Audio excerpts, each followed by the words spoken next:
घाटी युद्ध की सच्चाई। हमें किताबों में कुछ अलग ही पढ़ाया जाता है कि हल्दी घाटी का युद्ध कौन जीता, लेकिन असलियत कुछ और ही है। 18 जून 1576 सुबह के 9 बजे जंग शुरू हो जाती है। मुगल सेना हल्दी घाटी के ठीक नीचे खमनोर के मैदान में आ डटी। दूसरी तरफ महाराणा प्रताप की सेना ऊपरी भाग पर थी। मुगल सेना का पहला हमला घाटी में किया गया। इस हमले के जवाब में महाराणा प्रताप की सेना मुगलिया फौज पर टूट पड़ी। मेवाड़ी सेना का यह आक्रमण इतना भयानक था कि मुगल सेना तितर बितर हो गई और मुगल सैनिक मैदान छोड़कर भागने लगे। इस स्थिति को भांपते हुए एक मुगल सैनिक जिसका नाम था मिहर खान, उसने यह अफवाह फैला दी कि बादशाह अकबर स्वयं युद्ध करने मैदान में आ रहे हैं। यह सुनकर मुगल सेना में फिर से एकजुट हिम्मत बन गई और वे फिर से युद्ध करने लगे।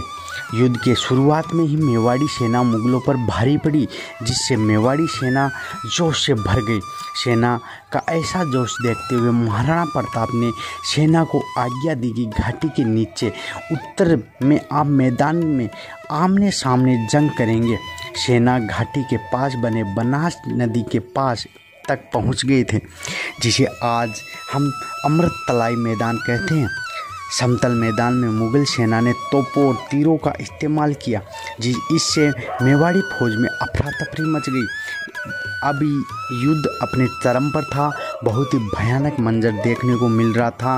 मुगल इतिहासकार बदायूनी, जो स्वयं इस युद्ध में मौजूद था, उसने कहा कि दोपहर में सूर्य की किरणें सीधे खोपड़ी को चीरकर पार हो रही थी तथा यह पहचानना बहुत मुश्किल हो रहा था कि मेवाड़ी सैनिक कौन है और मुगल सैनिक कौन है।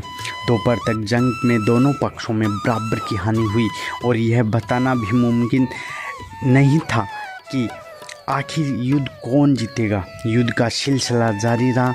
एक तरफ जब महाराणा घोड़े पर थे और मानसिंह हाथी पर बैठे थे। जब घोड़े पर बैठे महाराणा ने मानसिंह पर हमला किया, चेतक ने अपने आगे के पैरों को मानसिंह के हाथी पर चढ़ा दिया तथा महाराणा ने उचित अवसर पाकर मानसिंह पर अपने भाले से प्रहार किया। 70 किलो के भाले का प्रहार देखकर मानसिंह भयभीत होकर हाथी पर लगे हौदे में दुबक गया और भाला हाथी को चला रहे महावत को लग गया। जब चेतक हाथी पर से अपने पैरों को नीचे उतार रहा था तो हाथी की सूंड में लगी तलवार से चेतक की एक टांग कट गई।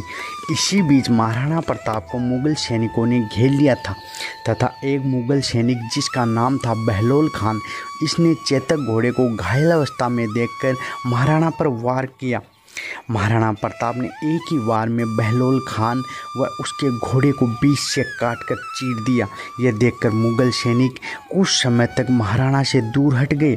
इसी स्थिति का फायदा उठाते हुए महाराणा के मित्र झाला मानसिंह ने महाराणा प्रताप के पास पहुंच गए और घायल अवस्था में महाराणा प्रताप को युद्ध से बाहर भेजा तथा उनके मुकुट को स्वयं ने पहन लिया।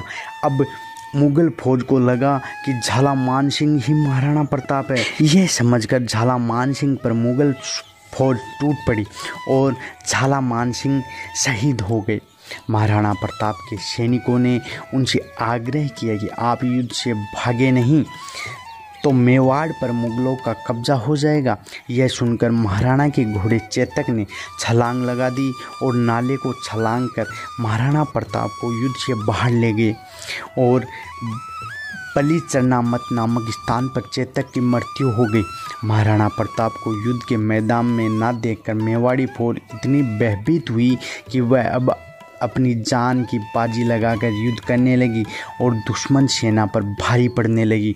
शाम होते होते ये युद्ध बंद सा हो गया और शाम होते होते यहाँ पर खून की नदियाँ बहने लगी, लाशों के ढेर लग गए। युद्ध अब रुक चुका था। अब बात करते हैं आखिर यह युद्ध जीता किसने। युद्ध समाप्ति के पश्चात मुगल सेना ने गोगुंदा नामक स्थान पर अपना पड़ाव डाला। मुगल फौज में इतना भय था कि उसने अपनी चारों ओर बड़ी बड़ी खाइयाँ खुदवा ली और दीवारें चुनवा ली। उनको इस बात से भय था कि कहीं महाराणा प्रताप के सैनिक हमला ना कर दे।